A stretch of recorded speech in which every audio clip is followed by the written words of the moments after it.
Salve pessoal, tudo bem? Está no ar o episódio 120 do podcast da Página 5. Aqui Rodrigo Casarim. Página 5 é também a coluna de livros que edito no portal UOL. Estou no Instagram como página.5, no Twitter como @rodcasarim e no Telegram. Só procurar pelo grupo Página 5. Antes do episódio de hoje, um aviso. Semana que vem não terá episódio do podcast. Volto daqui a 15 dias. Escuta a Formosa Márcia, é um tanto antiga. A primeira gravação que se tem registro da música data de 1823, um ano após a independência do Brasil e mais de uma década antes de Machado de Assis vir ao mundo. E esse não foi o único elemento do século XIX que inspirou Marcelo Quintanilha em sua HQ mais recente, intitulada com o mesmo nome daquela antiga canção. Influências do século XIX, inclusive literárias, marcam o trabalho e o olhar artístico do quadrinista que acabou de vencer o principal prêmio de Angoulême, festival de quadrinhos mais importante do mundo. A coroação veio justamente com Escuta, Formosa Márcia, uma história sobre ingratidão, ruína e afeto. Deixarei o caminho da resenha que eu escrevi para vocês, e Quintanilha falará mais sobre a conquista na conversa que ouvirão a seguir. O troféu principal de Angoulême não chegou às mãos do artista por acaso. Há pelo menos uma década que Quintanilha é um dos quadrinistas mais relevantes do país. De sua obra também se destacam títulos como Talco de Vidro, Inário Nacional, Luzes de Niterói e Tungstênio, com o qual já havia vencido o Angoulême em 2016, na categoria focada em HQs policiais. No papo, Quintanilha também falou sobre as questões universais que trespassam seus personagens, o que provavelmente dá força para que uma obra marcada por elementos bem brasileiros toque leitores de diversos cantos do mundo. Ainda comentou a relação com o país após tanto tempo vivendo na Espanha, onde mora há 2 décadas. Marcelo Quintanilha, muito obrigado pela presença aqui no podcast da Página 5. Marcelo, estamos tendo essa conversa alguns dias depois de você ganhar o prêmio principal de Angoulême. Você já tinha vencido o Angoulême em 2016 com o Tungstênio na categoria policial e agora vem um troféu novo com Escuta, Formosa Márcia.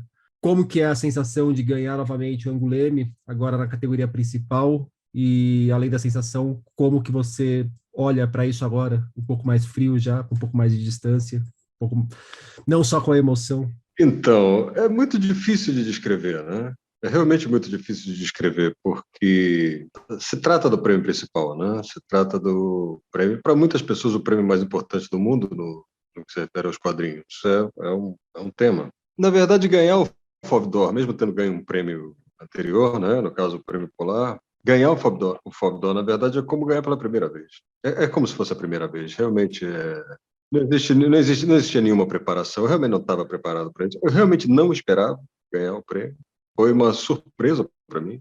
E é incrível. É realmente incrível. É realmente incrível. É incrível que uma história que seja tão vinculada àquilo que a gente entende como Brasil, né? Que esteja tão relacionada à vida no Brasil, às pessoas que vivem no Brasil, consiga chegar a um público tão amplo, quer dizer, um público que não necessariamente tem qualquer conhecimento sobre a vida no Brasil, sobre a sociedade brasileira, né? É fantástico quando isso acontece, é realmente fantástico. Boa parte, talvez, dos ouvintes aqui do podcast, eles não são tão familiarizados com o universo dos quadrinhos. Você falou que para muita gente o Angoulême é o prêmio mais importante dos quadrinhos. Só para contextualizar para essas pessoas, você pode falar um pouco mais desse tamanho que tem o Festival de Angoulême, para quem não é dessa área? Muita gente compara ao Oscar, mas nem sei se me parece a comparação mais justa, porque o Angoulême me parece uma premiação mais artística do que o Oscar. Então, talvez a comparação mais real, né, até no sentido de organização do prêmio, seria com o Festival de Cannes, né, na França. Por exemplo, o Oscar, se a gente for pensar a maneira como ele se organiza, a votação se faz a partir de um colégio eleitoral, né? Pessoas ligadas à indústria do cinema se cadastram e tudo, e você tem milhares de pessoas que votam no Oscar, né? O Festival de Cannes, o Angoulême, nesse caso, até como organização, ele se assemelha mais ao Festival de Cannes, né? Você tem um júri que é escolhido cada ano para determinar quem vão ser as pessoas que vão participar, que vão receber os prêmios e tudo. Você tem um número limitado de pessoas que vai fazer essa votação e tudo, como ocorre no Festival de Cannes também, né? Então, acho que a equivalência seria mais com esse Festival de Cinema, não com o Oscar, né? Entendo que as pessoas relacionem o Oscar como uma maneira de tentar demonstrar a importância, né, que tem esse prêmio, né? Mas, com comparação, eu acho que seria mais adequado a comparação ao festival como o Festival de Cannes. Até porque o Angoulême também ele tem pouquíssimas categorias, né? Tem só, se eu não me engano, 5 categorias principais, né? Você tem algumas outras categorias que não estão na categoria principal. A categoria principal tem muito poucas indicações, né? Você tem o Fauve d'Or, você tem o Polar, você tem o prêmio do júri, o prêmio do público, algum outro que eu não... e o prêmio da série, né? Melhor série também. Então, creio que são essas categorias. Talvez eu tenha me esquecendo alguma mais, mas mesmo assim seriam muito poucas categorias. E aí depois entra algumas distinções específicas, né? O quadrinho de valor histórico, que esse ano, por exemplo, foi para o Howard Cruise, que aí não é exatamente um prêmio, mas é um reconhecimento à obra, né? Exato. Daí você tem também, dentro do Angoulême, você tem as premiações como o Prêmio Goscinny, né? Que também é uma outra categoria e tudo, mas dentro da categoria principal de indicações, você tem 5 categorias, 5, não sei se 6, agora não vou me recordar, mas diria que por aí, entre 5 e 6 categorias só. Ao contrário do Oscar, por exemplo, que tem inúmeras categorias, né? Categorias que são relacionadas até a especificidades da própria indústria, como você tem no o Prêmio Eisner nos Estados Unidos, assim. Esses 2 prêmios que é um prêmio de quadrinho, né? O Prêmio Eisner. Então, até nesse caso, esse prêmio Eisner se relaciona mais com o Oscar no que se refere ao número de categorias. São inúmeras categorias. Tem melhor capa, melhor desenhista, melhor arte finalista, melhor letrista, melhor colorista, né? Como no Oscar você tem também várias categorias específicas da indústria, né? E como que nasce o Escuta Formosa Márcia? De onde vem a ideia dessa história? E como que ela começa a sair de uma ideia para se transformar no quadrinho? A minha intenção era trabalhar uma história, fosse a história de uma mãe que é obrigada a tomar uma decisão muito dura para salvar a própria filha. A história gira em torno disso, né? Gira em torno dessa decisão, né? É uma história que essa personagem vai tomar uma vez que ela teve um contato prévio, um contato anterior com a condição humana dela, né? E esse encontro se dá a partir da música, que é quando ela tem o encontro com a música e tudo, e isso faz ela um pouco se perder dentro de si, né? Ela um pouco que repensa a própria humanidade a partir do encontro a partir de ter escutado essa canção pela primeira vez e tudo. É um momento que abala severamente a sensibilidade dela, né? Exato, isso realmente acontece porque eu acho que a arte tem essa capacidade. Eu acho realmente que a arte é capaz de transformar a vida das pessoas. E eu queria transmitir isso nessa história. Queria demonstrar como o contato com uma determinada expressão artística pode fazer a gente repensar a nossa vida, nossos valores, a maneira como enxergamos a vida, a maneira como nos relacionamos com o nosso entorno. Por isso a música é tão importante nessa história. Escuta Formosa Márcia é uma das minhas músicas favoritas. É uma música que foi recolhida por 2 viajantes alemães que visitaram o Brasil no começo do século XIX, que, enfim, registraram várias coisas que eles observavam sobre os costumes do Brasil na época. E uma das coisas que eles observaram e registraram foram os encontros, os saraus, né, que ocorriam nas casas daquela nascente burguesia, né? Que estava se formando naquele momento, né? Isso ocorreu em 1800, a gente está falando de 1832, né? Talvez um pouco antes, né? Por isso a gente tem o registro dessa música, né? Que é uma modinha, né? Se chamava na época uma modinha, que provavelmente chegou ao Brasil através de influência francesa e tudo, mas que vem aparentemente da tradição austríaca, né, da canção popular. Então, é uma canção de autor anônimo. Não sabemos quem é o autor dessa canção. E é uma canção maravilhosa. É uma canção realmente maravilhosa. É uma das minhas canções favoritas. E é até importante grifar que ela foi registrada no século XIX, né? Que ela pode até ser anterior a isso. Exatamente, pode ser, é bastante provável, né? É bastante provável. Até porque era o começo do século XIX que ela é registrada, se não me engano, é na década de 20 do século XIX que ela é registrada. Acho que é 23 ou 24, se não me O falha a livro, memória. o livro, o livro, se não me engano, saiu em 1832 na Alemanha, né? Então, 32? provavelmente 32, se não me engano, né? É, mas eu lembro que está na primeira metade do século ainda. Você falou desse poder da arte. É uma pergunta que é clichê, mas já que você puxou isso, eu não posso deixar de fazer. Para além do óbvio, que é a sua profissão, como que a arte te transformou de alguma maneira? E antes de você ser artista de fato, na infância ou na juventude? É extremamente difícil responder essa pergunta, porque desde que eu sou capaz de me lembrar, eu sou interessado, na verdade, sou interessado por quadrinhos. Eu sempre tive muito próximo desse universo, e eu deveria dizer também do universo da arte, porque essas coisas são indissociáveis. Então, eu não acredito que tenha havido uma transformação. Eu não sinto que tenha havido um momento em que eu passei a me interessar por uma determinada coisa. No caso, a expressão artística. Essas coisas sempre tiveram presentes na minha vida. Então, eu não sei se isso me transformou, mas, sem dúvida, o contato com a obra de diversos autores, seja nos quadrinhos, na pintura, na literatura, sempre me permitiu estar em contato comigo mesmo, né? Isso foi uma coisa muito presente na minha vida, né? A possibilidade de estar sempre em contato comigo mesmo, de me enxergar na obra de tantos artistas. Outra coisa que foi fundamental para mim, que foi quando eu comecei a mergulhar de uma maneira mais profunda na literatura brasileira,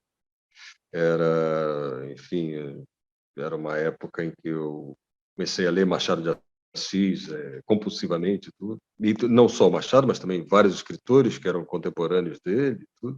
Acho que uma coisa fundamental para mim foi ter tido a possibilidade de poder caminhar pelas ruas onde muitos dos romances dessas pessoas transcorriam. Então, era como se eu caminhasse naquela época, como se eu pudesse me transportar para aquela época, para a época desses romances e tudo, porque muitas dessas histórias se passaram no Rio de Janeiro, no centro do Rio de Janeiro, e muitos desses locais ainda estão preservados, né? De uma maneira que eu considero um pouco precária, mas, bem ou mal, muitos deles ainda existem. O que nos dá a dimensão, né, da importância da preservação das expressões artísticas em sua totalidade, né? Seja em qualquer uma delas, eu estou incluindo aí a arquitetura, o urbanismo, tudo aquilo que constitui a cidade, né, no seu fundamento, né, na sua formação como cidade, né? A literatura brasileira, ela começou a se formar, ela começou a ganhar corpo com o próprio país, né? O século XIX foi um século determinante para a literatura brasileira. Foi exatamente quando o país começou a se estruturar como país, foi quando a corte se transferiu para o Rio de Janeiro, foi quando o país começou a deixar de ser colônia para se formar como nação, né? Então, acompanhar a literatura brasileira nesse momento é muito, muito instigante, muito, muito instigante. Então, acho que isso me afetou muito, de uma forma muito profunda. É interessante porque na minha leitura do Escuta Formosa Márcia, eu percebo uma camada sutil, mas ali presente, de um diálogo com esse Brasil de 100, 200 anos atrás. A música é uma questão óbvia, é uma música aí captada no século XIX, e tem também ali uma referência ao Augusto dos Anjos, que eu até fiquei na dúvida se foi Sim. uma coisa deliberada ou não, mas que, inclusive, quando eu E é escrevi claro sobre o que foi livro, eu deliberado. puxei a partir disso. Eu imaginei que fosse, e também é o que eu falo, se não fosse, eu, como leitor, eu posso interpretar da minha forma, você, como artista, pode interpretar de outra e tá tudo bem. Não, Mas eu não, queria que você falasse um é pouco claro que foi mais deliberado. sobre essa camada que tem na história é sobre seu interesse por esse Brasil de pré-século XX. Meu interesse é muito, muito grande. Muito, muito grande, porque é de onde nós viemos. É de onde nós viemos. E sobre o Augusto dos Anjos também, quero que você fale sobre ele um pouco. Não, então, Augusto dos Anjos é um poeta extremamente instigante. Extremamente instigante. Eu sou particularmente interessado pelos escritores que são marcados pelo rancor, né? Pelo rancor e por essa forma de se relacionar com um mundo tão difícil, né? Tão complicada. Uma relação em atrito, não é uma relação calma, serena. Exato, há escritores que são capazes de expressar a relação, a maneira como eles se colocam no mundo de uma forma muito contundente, de uma forma muito forte, de uma forma muito amarga, que eu acho muito, muito instigante. Eu acho a poesia de Augusto dos Anjos realmente fabulosa, fabulosa. Sobre a formação sobre a relação com o século XIX e tudo, como eu estava dizendo, é de onde nós viemos, né?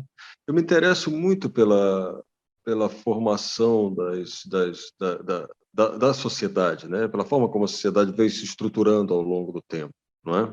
É muito impressionante quando você visita os locais, enfim, o subúrbio do Rio e tudo, e você se reconecta com esse passado, né? Se reconecta com a literatura de Lima Barreto, por exemplo. Eu acho maravilhoso porque tudo isso ainda está presente, tudo isso ainda resiste, né? Todo esse passado de, enfim, formação e de um momento onde o país estava se encaminhando para um processo de industrialização e tudo, né? Que era uma perspectiva muito otimista naquele momento, né? A partir do começo do século XX, né? Depois de um século complicado, como foi o século XIX, com todo o tema da escravidão e tudo, né? Era uma maneira de se ingressar em uma nova perspectiva, né? Deixar para trás uma marca tão dolorosa, né, como é a marca da escravidão. Tudo isso é muito perceptível no subúrbio do Rio de Janeiro. Então, sim, tudo isso está presente. Tudo isso está muito presente. E me interessa muito estar em contato com esse universo. A condição da história do Escuta Formosa Márcia me parece que tem muito disso, né? É o Brasil que continua sendo mesmo o Brasil de outrora, ou continua ecoando e refletindo aquele outro Brasil de tempos atrás. E eu concordo contigo, eu percebo muito isso, tanto no Rio de Janeiro quanto em Salvador. São duas cidades que parece que todos os séculos do país estão ali de alguma forma presentes ao mesmo tempo. Eu também tenho a mesma sensação, é curioso. São cidades mais antigas também, eu acho, né? Que já foram capitais. Foram as primeiras capitais do país, claro. Né? Marcelo, e esse trio de personagens, eu não vou falar adoráveis, porque em diversos momentos eu tive vontade de dar um tapa na orelha da Jaqueline, nem que fosse um tapa metafórico, mas como que foi trabalhar a Márcia, o Aloysio e a Jaqueline? Porque você falou, né, da surpresa dessa narrativa dialogar tão bem com leitores de fora do país, mas eu acho que uma das chaves para isso está nessa humanidade dessas três pessoas. Então, eu acho que, na verdade, essa comunicação acontece exatamente por isso. Né? Acho que. Peraí, só deixa eu fazer mais um parênteses, só para deixar mais firme. A Jaqueline é de uma insolência, cara. E eu conheço os adolescentes que são tão insolentes quanto ela. Então eu ia lendo, eu ia lembrando de pessoas próximas minhas falando, caramba, conheço uma porrada de Jaqueline por aí. A Jaqueline não é inspirada em ninguém. A Jaqueline é uma personagem completamente fictícia. A Jaqueline, aliás, tem a mesma cara da Márcia. Né? Elas são muito, muito parecidas. Né? Uhum. E eu queria criar um certo incômodo com o fato de a Márcia, a todo instante que discute com a Jaqueline, ela está praticamente discutindo com ela mesma, né? Ela praticamente está discutindo com a própria imagem. Isso é muito, muito incômodo no momento da leitura. Né? Então, sim, acredito que os personagens são muito poderosos e são muito carismáticos também, mesmo Jaqueline. dentro da sua personalidade tão conflitiva, ela é uma personagem muito, muito carismática. Eu acho que sim. Eu acho que a história é conduzida pela humanidade desses três personagens, né? Eu acredito realmente que ninguém precisa estar familiarizado com o Brasil para se identificar com a problemática do ser humano, porque todos nós vivemos exatamente na mesma precariedade. A condição humana é extremamente precária. E acho que por isso a história consegue falar tão intensamente a pessoas que não necessariamente têm contato com a sociedade brasileira. E sim, trabalhar com esses personagens foi muito, muito intenso, mas trabalhar com todos os meus personagens ao longo de todos os livros que eu fiz é sempre muito, muito intenso, né? É sempre um processo muito, muito, muito profundo, muito que move muitos aspectos da minha própria personalidade. Então, com o Escuta Formosa Márcia foi exatamente a mesma coisa. Outro ponto que me chamou muito a atenção no quadrinho foi a paleta de cores escolhida para ele. Como que surgem essas cores do Escuta Formosa Márcia? Essas cores derivam da minha intenção de criar uma metáfora com a desconexão com a realidade que existe no mundo de hoje. Porque as cores de Escuta Formosa Márcia não correspondem às cores da realidade. As coisas na história não têm as cores que tem na realidade, né? A pele dos personagens é violeta, o verde, o céu é verde, né? As cores não têm correspondência com aquilo que elas deveriam ter na realidade. O extintor de incêndio é azul, enfim. Porque eu queria trabalhar essa metáfora, né? Queria trabalhar essa desconexão com a realidade que vivemos no mundo de hoje, né? Eu trabalhei com uma paleta de 28 cores. São as exatas 28 cores que contam toda a história, estão presentes, são exatamente as mesmas durante toda a história. É uma paleta muito limitada, mas é uma paleta também que eu elaborei especialmente para que fosse muito ácida. As cores são muito ácidas, porque eu também queria que a história tivesse que a experiência da leitura tivesse uma, uma, uma percepção, uma dimensão, queria que os leitores experimentassem uma sensação de acidez no momento da leitura. Então, por isso eu usei essas cores dessa forma. Antes da nossa conversa, eu abri espaço para alguns leitores mandarem perguntas. E o Bruno Bussis escreveu: queria saber de onde vem o interesse de você retratar histórias que se passam longe dos centros e das elites, e por que sempre há um elemento de violência nas tramas que escolhe narrar. Para mim, falar da sociedade, enfim, falar das pessoas e falar do ser humano implica necessariamente em falar de violência, porque a violência é o que a violência está sempre presente nas relações humanas, por mais amigáveis que elas sejam.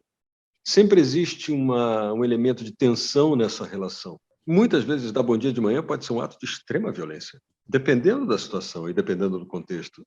Então, é muito difícil para mim fechar os olhos à violência. Não só a violência física, mas também a violência psicológica. E não só a violência que somos capazes de infligir a outra pessoa, mas também a violência que infligimos a nós mesmos. A violência está sempre presente na nossa vida, nos menores atos. Sobre a escolha de trabalhar histórias que se passam longe do centro, na verdade, não se trata de uma escolha. Eu escolho muito poucas coisas. As histórias são o que são, elas se apresentam como se apresentam. Na verdade, eu já trabalhei em outras, digamos, para falar de uma forma que a gente possa normatizar, eu já trabalhei histórias que se passam em outros estratos sociais e, na verdade, no centro da cidade, como foi o caso de Talco de Vidro, né, que é uma história que foi publicada em 2015 pela editora Veneto e que conta a história de uma mulher, uma dentista que enfim, passa por uma experiência difícil, uma experiência pessoal difícil, tudo, e faz com que ela abra mão de uma vida que para muitas pessoas é considerada perfeita, né? Então, na verdade, não existe uma escolha, não existe algo que eu diga, eu só vou trabalhar tipo de aspecto da sociedade ou aquele outro aspecto da sociedade. Na verdade, todas as portas estão abertas. Até o momento, aparentemente, é perceptível que eu sempre trabalho histórias que se passam mais nos subúrbios ou em localidades mais pobres, favelas, tudo. Mas acredito que isso se deve ao fato de eu ter crescido em um bairro como o que eu cresci, que foi o Barreto, em Niterói, né? Que era um antigo bairro operário, está no subúrbio da cidade de Niterói, e que passou, ao longo da história, por um processo de decadência econômica, depressão econômica muito acentuado ao longo dos anos. Acho que isso marcou meu trabalho para sempre, né? Acho que isso fez com que eu acabasse adquirindo senso, uma perspectiva, por um lado, de recuperar coisas que eu ia perdendo diariamente contra a minha vontade, sem que eu pudesse fazer nada para reter, e também uma forma de trabalhar as histórias de uma maneira muito crua e sem qualquer subterfúgio, sem qualquer tentativa de subverter a realidade, né? De um ponto de vista fantasioso, digamos assim. Né? Sempre que eu subverto a realidade, eu a subverto de uma maneira talvez que tenda mais ao absurdo que à fantasia, né? Como é o caso de Escuta a Formosa Márcia, que tem situações que chegam ao absurdo, né? Não por acaso, uma das minhas grandes influências dessa história foi a obra de Beckett, né? Esperando Godot. Me marcou muito, é uma peça que me marcou muito, né? Que é uma das peças-chave do teatro absurdo. E Márcia tem situações realmente absurdas. Mas aí que está, a dimensão do absurdo, ela não está no terreno do sonho ou no terreno da fantasia. O absurdo ele tá na perspectiva do real, o que é mais perturbador aí. Então, muitas situações que eu trabalho em Escuta a Formosa Márcia ou em outras histórias, tudo, podem ser entendidas como absurdas, mas poderiam ser reais. O absurdo meio que está na esquina, né? Eu tenho certeza disso. Aliás, você falou do Beckett, aproveito para deixar aqui também a indicação de quem estiver nos ouvindo, que depois procure a entrevista que você deu para o Ramon Vitral, que está no Vitralizando, que lá você fala sobre o Beckett, fala sobre Dostoiévski também, como influenciou no seu processo. É uma entrevista bem bacana que deixa a indicação aí. Aliás, a indicação do trabalho do Ramon Vitral também, que é um outro excelente jornalista que cobre quadrinhos. Marcelo, você está o quê? Há 20 anos em Barcelona? 20 anos, exatamente 20 anos. Olha, fazia tempo que eu não acertava uma conta. E ainda assim, suas histórias seguem bastante ambientadas no Brasil. Isso é algum compromisso? É porque é o Brasil que inspira os seus cenários e as suas condições para os seus personagens? Porque você não teve vontade ainda de escrever sobre Barcelona, mas daqui a pouco pode ser que venha um quadrinho sobre Barcelona e não é muito o desejo que controla, e sim o instinto. Não, não se trata de um compromisso. Nunca se trata de um compromisso. As coisas simplesmente acontecem assim. Até o momento, eu fiz histórias que se passam no Brasil, né? Normalmente, as histórias se passam no Brasil. Mas isso realmente não depende de mim. E também eu não acho que haja algo que eu não deva fazer. É possível que eu faça uma história que se passe na Europa, ou em Barcelona, ou em qualquer outro lugar. Na verdade, todas as portas estão abertas. É que até o momento isso ainda não aconteceu, mas poderia acontecer. Eu não vejo por que não poderia acontecer. Ou uma história de surfista na Austrália. Por Também que é uma não? Por possibilidade. que não? Claro que é uma possibilidade. Todas as histórias são possibilidades. Todas as possibilidades são possibilidades. Na verdade, até o momento ainda não aconteceu. Até o momento ainda não aconteceu.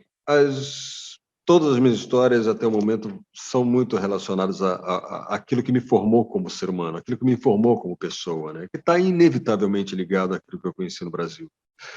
Eu realmente não me sinto longe do Brasil. Eu nunca me senti longe do Brasil. Eu nunca me senti distante do Brasil, das pessoas, de nada. Eu não me sinto distante de nada disso. Nada, nada, nada, nada, nada. Ter me mudado para a Europa não modificou em nada o meu processo de trabalho, não modificou em nada a minha percepção, nada. Assim como nunca houve um momento em que eu passei a me interessar por quadrinhos, também nunca houve um momento em que tenha passado a me interessar por uma determinada coisa. Nada, nunca houve uma mudança. Sempre foi assim. Sempre, sempre, sempre, sempre. Bruno Luiz, ele conta que uma vez te encontrou e que vocês conversaram muito, mas muito mesmo, sobre Clarice Lispector. E ele lembra que nessa conversa você mencionou que seu conto preferido é A Procura de uma Dignidade. E daí ele pergunta: quão influente na sua obra é a presença de Clarice Lispector? É uma influência enorme, enorme. É uma das minhas escritoras favoritas. A Procura de uma Dignidade me marcou muito, né? É uma história que me marcou muito. É como a personagem se perde nos corredores do Maracanã e não consegue sair dali, né? Que é uma metáfora com o fato dela estar perdida dentro dela mesma. E quando ela se percebe diante do estádio vazio, né? Tinha acontecido alguma coisa, ela tinha ido encontrar alguém no Maracanã e tudo. E o estádio estava vazio, ou seja, não estava acontecendo nenhum evento ali, nenhum jogo e tudo, e ela se perdeu dentro do Maracanã.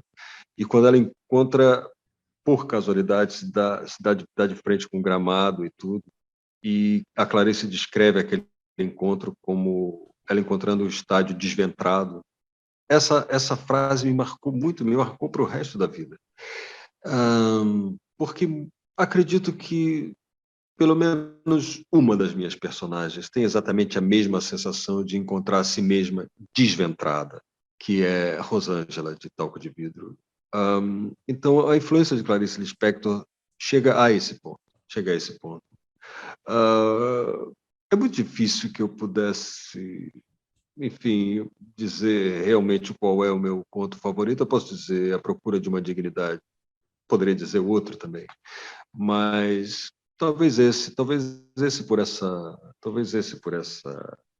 particularidade, né, do encontro do estádio de Ventrado. E é curioso você mencionar esse conto e o Maracanã, porque é um elemento que sempre, em algum momento na sua obra, me desperta a atenção. São toques de futebol, pelo menos toques de futebol. Você é um cara que gosta de futebol, que nem eu, me parece. E como que o futebol ajuda a te formar também? Porque, assim, para um artista, de falar de outros artistas é uma influência fácil. Agora, futebol também tem sua participação aí? Então, o futebol é algo presente na minha vida, é algo indissociável da minha vida. Pelo simples fato de que meu pai foi um jogador de futebol. Ele foi um jogador de futebol profissional nos anos 50 e teve que interromper a carreira muito prematuramente, né? Teve, enfim, problemas no joelho e tudo, e, enfim. Quando isso acontece com um atleta, a relação que essa pessoa adquire com o esporte sempre é determinada pela amargura, né? Então, tendo tido a possibilidade de viver o futebol desde dentro, não simplesmente assistindo aos jogos, mas convivendo com alguém que saiu de dentro desse universo, isso fez com que eu tivesse uma relação de muito pouca idealização em relação a esse esporte. O futebol nunca teve nenhum glamour para mim, nenhum glamour. Eu nunca fui seduzido, por exemplo, pelos grandes times, pelos times que ganham muitos campeonatos, pelas grandes equipes, pelos times mais famosos. Nada disso nunca me seduziu muito.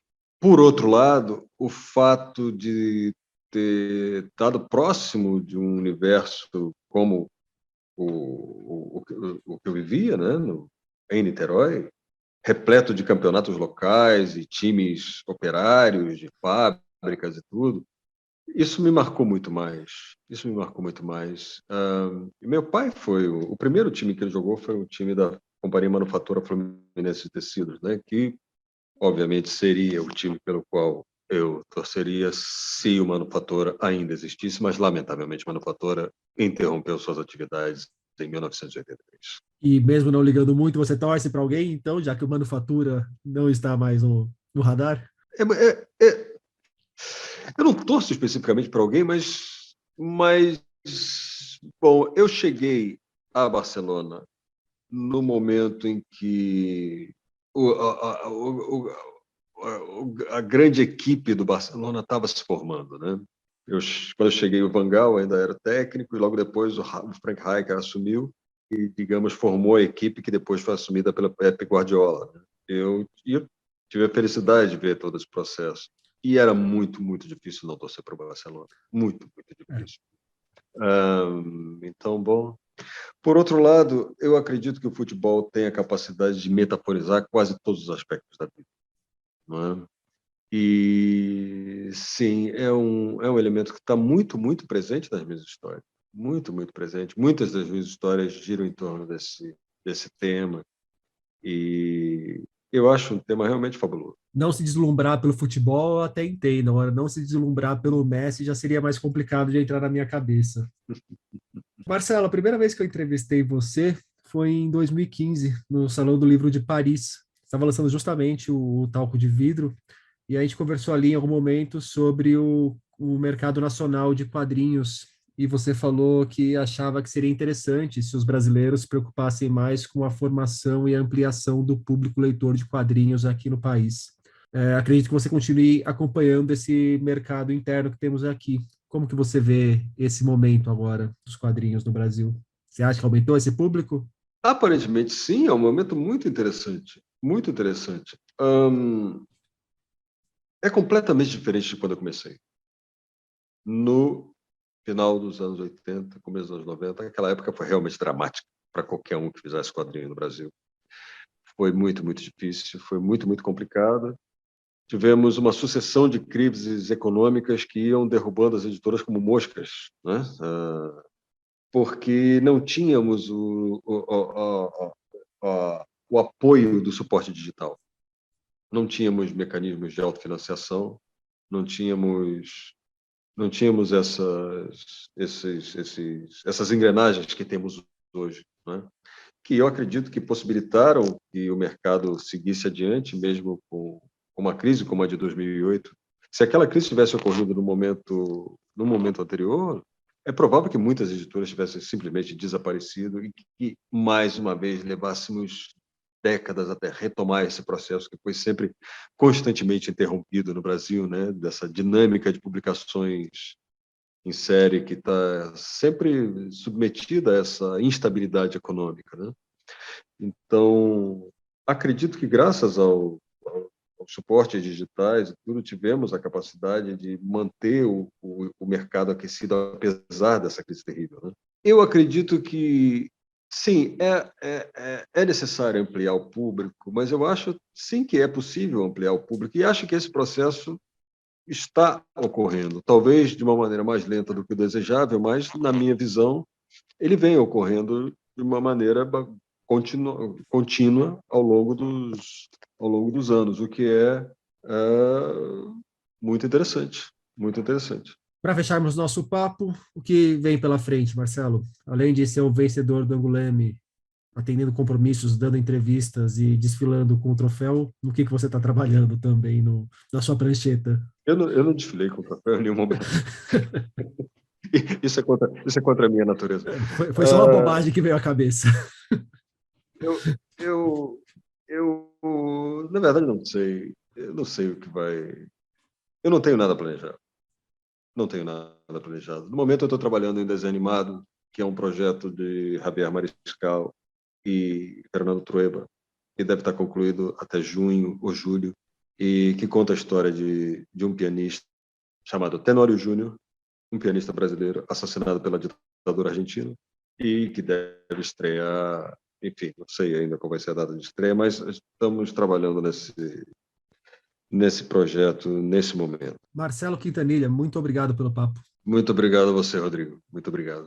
Escuta, Formosa Márcia, de Marcelo Quintanilha, chega aos leitores pela Veneta. E por hoje é isso aí, pessoal. Indiquem o podcast pros amigos e inimigos. Nos vemos daqui 2 semanas. Um beijo, um abraço, um aperto de mão e até mais.